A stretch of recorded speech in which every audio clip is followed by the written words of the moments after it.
Hello everybody, I'm Mark Hall. Welcome to another edition of the iHigh Sports Show, the Kentucky version of the iHigh Sports Show Network. We've got some highlights to get to, so let's get right in it, and none bigger than this past February the 1st as the number one team in Kentucky. The Scott County Cardinals took on the number one team in the nation, the Hunnington Highlanders. And wouldn't you know it, the number one team in Kentucky proved that they were better on this one night than the number one team in the nation, getting a 72-68 win. They never trailed in the ballgame, Scott County didn't, building an 11-point lead in the first half and leading by as much as 10 in the fourth quarter. As they held on for the 4-point victory, O.J. Mayo scored 22 of his 26 points in the second half to keep things close. But Jordan Lee and Matt Walls combined to hit 5 of 6 free throws in the final 25 seconds to seal the deal for Scott County and sending Huntington to their first loss of the year. Scott County runs their record to 21 on the season. Matt Walls led Scott County with 22 points, followed by teammate Bud Mackey with 20, who had a strong floor game against Huntington, and one of the prettiest dunks off a lob from Tyler Parkwood in the first quarter, one of the prettiest I've ever seen. Jordan Lee had 17 points and 8 rebounds as he had a great game against Patrick Patterson, and Tyler Portwood scored 14 points off the bench to help Scott County in the victory. Along with Mayo's 26, Jamal Williams had 18 points and 10 rebounds for Huntington, and Patrick Patterson had 12 points and 15 boards for Huntington, scoring all of his points on offensive rebounds as he never touched the ball hardly in the ball game.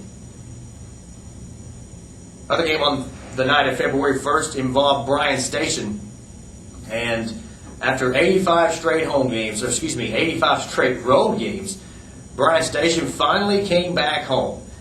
After nearly 3 years of being on the road, February 24th, 2004 to be exact, the defenders hosted number 25 Dunbar in a big city clash and defended their home court, winning 81-66. Shelvin Mack hit the first 5 shots he took on the night on his way to a game-high 21 points, and leading scorer Stephon Lewis scored 14 and broke in the new rims rather nicely with a rousing fourth-quarter dunk.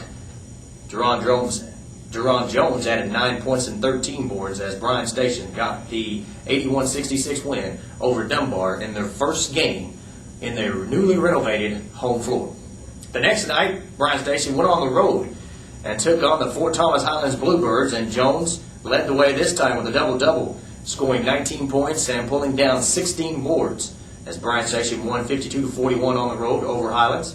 Stephon Lewis chipped in with 18 points as the defenders forced 21 Bluebird turnovers, scoring 22 points off those miscues. Bryan Station now 17-5 on the season.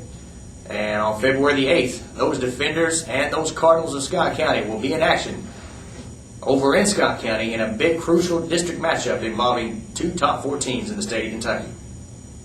On the girls' side of things, February 1st was also a big night for 2 top 3 teams in the state. Number 1 Lexington Catholic defending their home court against the number 2 ranked Sacred Heart Valkyries. And Lexington Catholic was handed their first loss in 71 games to Kentucky competition, as Sacred Heart handed them a 77-66 overtime defeat.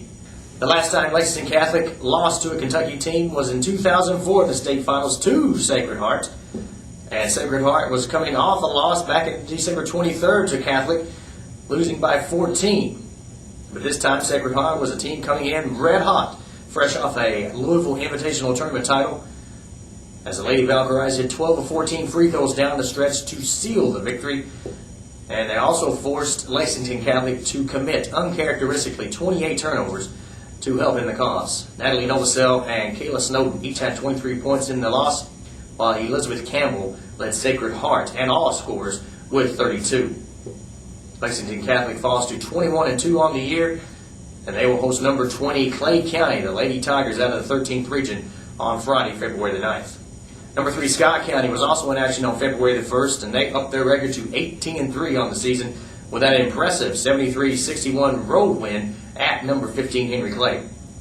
North Carolina signee Rebecca Gray scored 30 points, and junior Kayla Moses added 27 to lead the Lady Cardinals to the victory.